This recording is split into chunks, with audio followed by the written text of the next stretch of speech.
कभी सोचा है कि इलेक्शन के टाइम सबसे ज्यादा टेंशन किस चीज की होती है? Campaigns, candidates, manifesto? नहीं, सबसे ज्यादा क्रिटिकल होती है वोटर लिस्ट। बट सोचिए अगर वोटर लिस्ट ही क्वेश्चनेबल हो जाए, जिसमें डुप्लीकेट नेम्स हो, डेड लोग लिस्टेड हो, या फिर वो लोग जिनका सिटीजनशिप स्टेटस इटसेल्फ डाउटफुल हो, तब डेमोक्रेसी का असली फाउंडेशन कितना फ्रजाइल लगता है। एग्जैक्टली इसी इशू पर आज इंडिया में एक मैसिव फाइट चल रही है। एक तरफ इलेक्शन कमीशन ऑफ इंडिया, दूसरी तरफ अपोजिशन पार्टीज, तीसरी तरफ सुप्रीम कोर्ट की ओवरसाइट और बीच में पब्लिक का ट्रस्ट जो हिला हुआ लगता है। इस पूरी कहानी में अब ट्विस्ट आया जब इलेक्शन कमीशन ऑफ इंडिया ने अपोजिशन के एलिगेशंस को एक स्ट्रॉन्ग एफिडेविट के थ्रू डायरेक्टली चैलेंज कर दिया और कहीं ना कहीं कह दिया है कि सिटीजनशिप चेक करने की पावर उनके पास मौजूद है। जी हाँ, आपने सही सुना। क्या है तो ये पूरा मामला, चलिए समझने की कोशिश करते हैं। अ स्पेशल इंटेंसिव रिवीजन यानी SIR जो इलेक्टोरल रोल्स की डीपर वेरिफिकेशन है, उसके अगेंस्ट अपोजिशन का आर्ग्यूमेंट था कि citizenship scrutiny exclusively central government का डोमेन है। ये आर्ग्यूमेंट्स अपोजिशन द्वारा सुप्रीम कोर्ट में CJ सूर्यकांत के सामने रखे गए हैं और अपोजिशन का कहना था कि ECI अपनी लिमिट्स क्रॉस कर रही है by asking electors to prove their citizenship for inclusion in the voter list. हालांकि इलेक्शन कमीशन ने इस आर्ग्यूमेंट को स्ट्रेट अप रिजेक्ट करते हुए अपने एफिडेविट में लिखा कि the powers of the central government are confined to reviewing the accusation of foreign citizenship and whether based on such accusation the Indian citizenship of a person should be terminated. It is only for this limited purpose that the exclusive jurisdiction has been vested in the center. यानी ECI कहते हैं कि centre की power यहाँ limited है, absolute नहीं। और फिर उन्होंने एक और बोल्ड लाइन लिखा जो पूरी कंट्रोवर्सी का पिवट पॉइंट बन गया।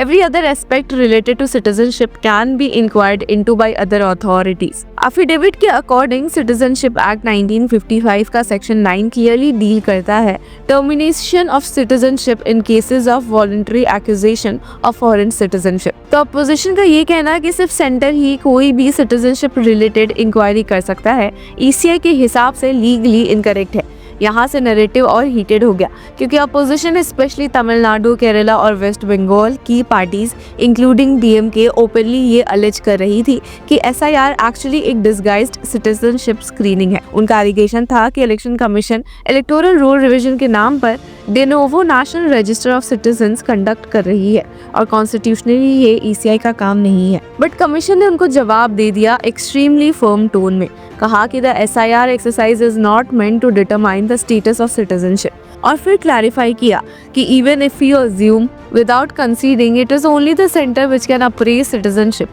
It is imperative to note that proof of citizenship sought from existing electors under the SIR exercises for a limited purpose. That is registration in the electoral rolls which enable the right to vote. यानी ECI का कहना है कि citizenship judgment का authority उनके पास नहीं और वो कर भी नहीं रहे, वो सिर्फ इंश्योर कर रहे कि वोटर लिस्ट जेन्युइन हो। अब ECI का एक स्ट्रॉन्ग डिफेंस ये था कि पावर डायरेक्टली कॉन्स्टिट्यूशन से फ्लो होता है। आर्टिकल 324 जो उनको रिस्पॉन्सिबिलिटी देता है इलेक्शंस को सुपरवाइज एंड कंट्रोल करने की, और आर्टिकल 326 जो एक्सप्लिसिटली कहता है कि Indian citizenship is a constitutional precondition for entry into the voter list. Affidavit में लिखा गया है कि no parliamentary law could out the ECI's jurisdiction और ये लाइन अपोजिशन के नैरेटिव के खिलाफ एक माइक ड्रॉप मोमेंट बन गया है।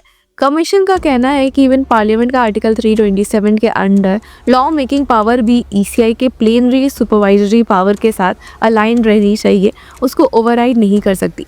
अब representation of the people act 1950 का सेक्शन 16 डिस्क्वालीफाई करता है नॉन सिटीजन्स को इलेक्टोरल रोल से और सेक्शन 19 कहता है कि electors must be ordinarily resident. ECI कहता है कि जब लॉ खुद सिटीजनशिप को एसेंशियल कंडीशन बनाता है तो इंक्वायरी अवॉइड करना इलॉजिकल और रिस्पॉन्सिबल होता है और इसी लॉजिकल फ्रेम के थ्रू ECI जस्टिफाई करता है कि SIR के under section 21 subsection 3 representation of people act must be intense and triggered only by felt necessities, यानी जब ग्राउंड रियलिटी जेन्युइनली डिमांड करे। अब अपोजिशन का एक बड़ा ऑब्जेक्शन ये था कि SIR अनकॉन्स्टिट्यूशनल है because it shifts burden of proof on electors जिन्हें एनुमरेशन फॉर्म्स फिल करके वेरीफाई करना होता है। बट कमीशन का काउंटर सिंपल एंड इमोशनल था। SIR was a voter friendly and cooperative exercise. ECI ने क्लैरिफाई किया कि booth level officers already pre filled enumeration forms deliver करते हैं और इलेक्टर्स को सिर्फ साइन करना होता है। और एफिडेविट में लिखा गया कि this is a minimal requirement expected from electors who are unable to trace their eligibility to the previous SIR 2002। अब कमीशन ने लॉजिकली एक्सप्लेन किया कि एनरोलमेंट एंड ऑफ स्टोरी नहीं है। वोटर रियल तब बनता है जब वो पोलिंग स्टेशन तक फिजिकली पहुंचकर वोट कास्ट कर सके। डेड वोटर्स या परमानेंटली रीलोकेटेड लोग तो वोट कर नहीं सकते, तो उनका रोल से रिमूव करना एसेंशियल है, the same as non citizen, क्योंकि इलेक्टोरल रोल का ऑब्जेक्टिव भी लिविंग एलिजिबल वोटर्स का डेटाबेस मेंटेन करना है, नॉट इन्फ्लेटेड स्टैटिस्टिक्स। अब ये पूरी डिबेट ऑलरेडी इंटेंस थी, पर फिर असम का एंगल एंटर हुआ, जिसकी वजह से इसे और एक्सप्लोसिव बन गया। एक पिटिशन सुप्रीम कोर्ट में फाइल हुई by Mrinal Kumar Chaudhary, former president Guwahati high court bar association के। अब पिटिशन में सीधा एलिगेशन था कि इलेक्शन कमीशन का डिसीजन असम में स्पेशल रिवीजन करना instead of special intensive revision discriminatory है। पिटिशन का कहना है कि जब बिहार और ऑलरेडी दूसरे 12 states and union territories Chhattisgarh, Goa, Gujarat, Kerala, Madhya Pradesh, Rajasthan, Tamil Nadu, Uttar Pradesh, West Bengal, Andaman and Nicobar Islands, Lakshadweep, Puducherry सब जगह SIR कंडक्ट हो रहा है और हुआ है, तो फिर असम को वीकर रिवीजन क्यों मिला? पिटिशन का स्ट्रॉन्गेस्ट अटैक ये था कि ये डिसीजन कॉन्ट्राडिक्ट करता है कि ECI खुद के ओरिजिनल स्टैंड को, क्योंकि बिहार SIR के ऑर्डर और सुप्रीम कोर्ट के सामने एफिडेविट में ECI ने ओथ पर बोला ही था कि special intensive revision would be conducted across the country, तो फिर असम को सडनली एक्सेप्शन क्यों?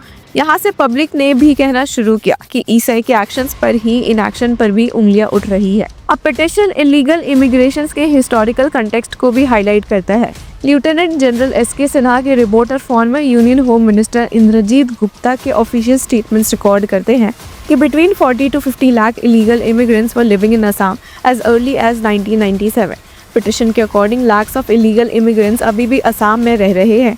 उनके नेम एग्जिस्टिंग इलेक्टोरल रोल में ऑलरेडी इंक्लूड हो चुके हैं, और अगर SIR नहीं हुआ तो ये लोग वोटिंग राइट्स एक्वायर कर लेंगे in the upcoming assembly elections, जो पिटिशंस के हिसाब से demographic imbalance and social political fabric के कोलैप्स का रिस्क क्रिएट करेगा। तो व्यूअर्स, अब फाइनल पिक्चर क्या है? एक तरफ ECI का assertion that SIR is constitutional, voter friendly और essential to maintain electoral purity, democracy का बैकबोन, और दूसरी तरफ अपोजिशन का चार्ज कि SIR मिसयूज हो रहा है और डिसगाइज्ड NRC बनाया जा रहा है। तीसरी तरफ असम पिटिशन के एलिगेशंस ऑफ सेलेक्टिव डिस्क्रिमिनेशन, और बीच में एक silent but dangerous fear, public trust का इरोजन। तो व्यूअर्स, इस पूरे मुद्दे पर आपकी क्या राय है? Let us know in the comment section. Until then keep following law chakra.